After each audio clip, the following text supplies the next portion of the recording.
মসজিদ কয়টা আছে দুনিয়াতে তুমি কইতে পারবা? না। হ্যাঁ, তাহলে তুমি যে বললা আমার মসজিদে যেতে, সারা দুনিয়ার ভিতরে মসজিদ আছে দুইটা, মসজিদ আল-আকসা, মসজিদে নববী, যেটা আমার আল্লাহ 30 পারা কোরআনে 6666 আয়াতের ভিতরে বলছে, 114 খানা সূরার ভিতরে।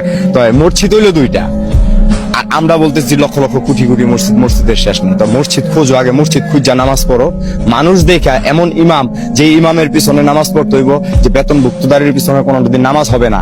আল্লাহ বলছে যে আলিফ লাম মিম যালিকাল কিতাব লা রাইবা ফীহি হুদাল লিল মুত্তাকিন, কোরআনে কোনো ভুল ত্রুটি নাই। তা আমরা এই কোরআন বিকৃতি করে খাইতেছি কেন? খাইতেছি, আমিও তো মানুষ, তুমিও মানুষ, আমি তো তোমার ডিস্টার্ব করি না, আমি একটুখানি গাঁজা খাই দেখি এই জন্য আমি তোমার কাছে খারাপ।